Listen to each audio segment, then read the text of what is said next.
So yesterday, after the company left, I slept all day. But that actually represents a major improvement because the time before that, I slept for 4 days.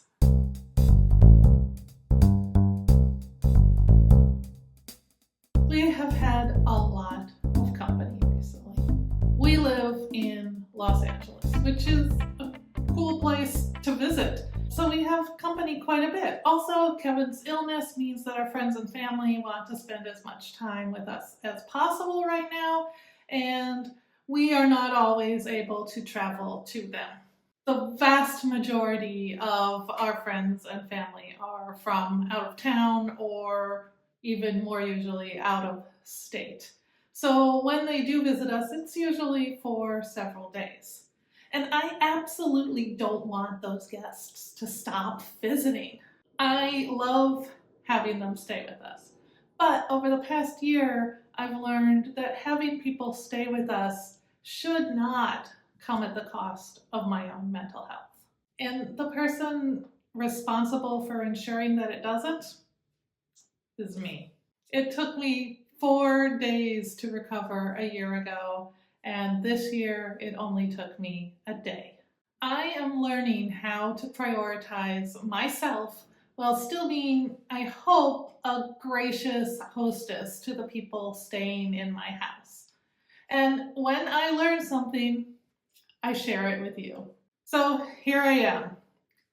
Let me explain the problem. I get peopled out for lots of different reasons. And none of them are because I don't like people or I don't enjoy spending time with my friends and family. Part of that is because I have limited amounts of energy. And right now, my energy is being sucked up by my husband's illness.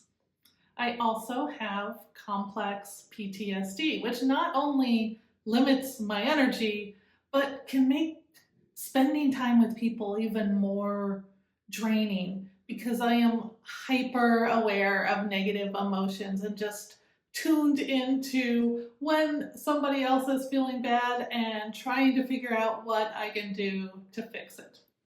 And finally, I'm an introvert.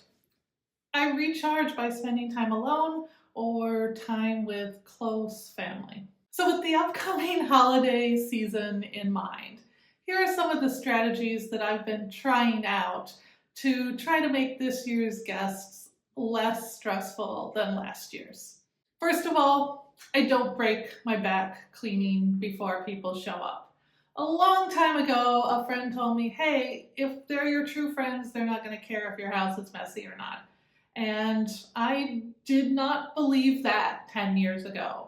But now, when a friend came to visit recently, I told her, congratulations, you have reached the level of friendship where I am not going to clean my house for you. And she said, thank God. And another pair of friends who visited more recently made me promise that I wouldn't clean for them. And I think it is offering up a sense of trust and community to someone to not scrub your house within an inch of its life when they come to visit.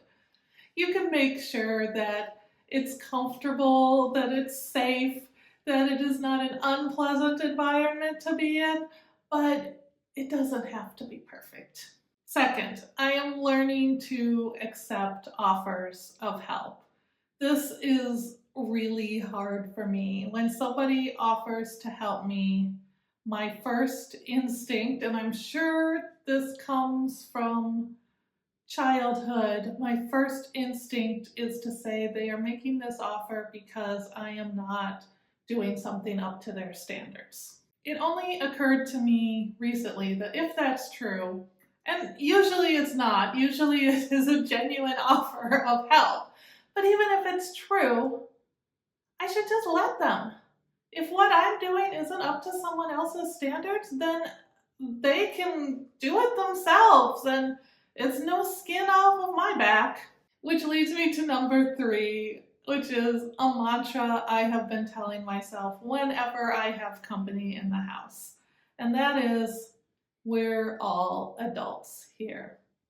Now, the dynamic is different if you have, children or grandchildren or whatever visiting. But if you have adult company, you're an adult, they're an adult, we are all adults here. We are responsible for our own emotions. We are responsible for our own comfort.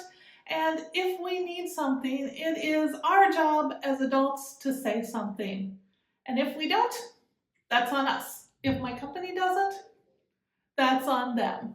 I am more than willing to provide what my guests need to stay comfortable, but they need to tell me what that is. And if they don't, I need to not constantly be worrying about it. Number 4, I take naps and downtime when I need to. I used to be embarrassed or feel lazy if I took a nap in the afternoon while I had company, but I am working really hard to get over that because when I need sleep, I need sleep.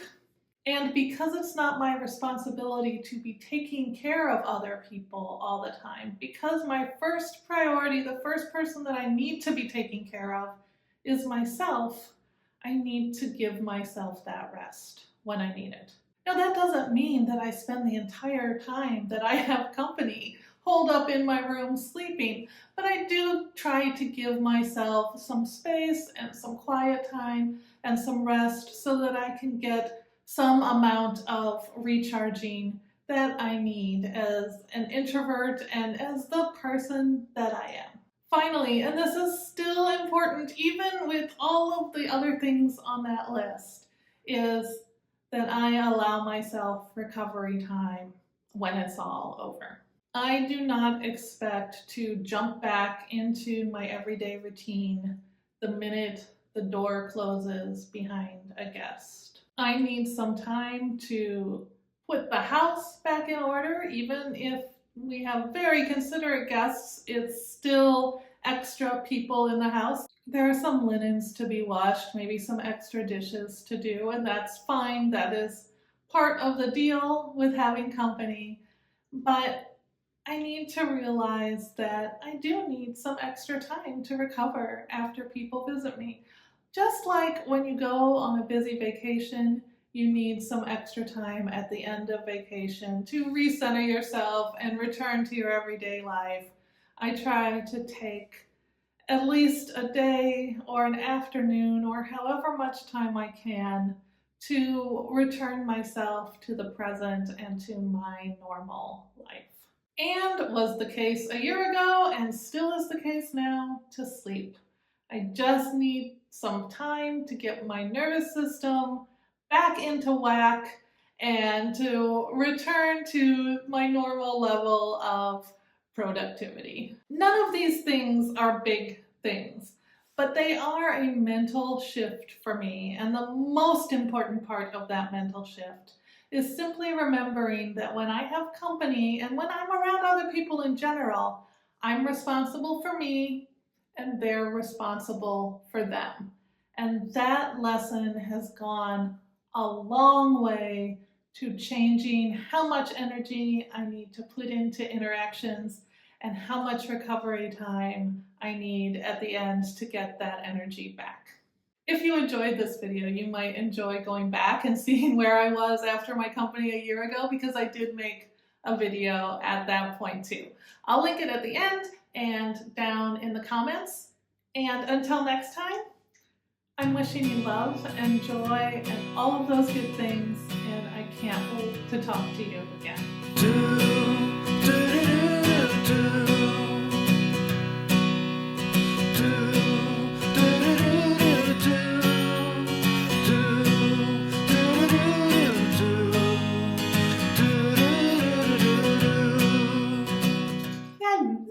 Rah, rah.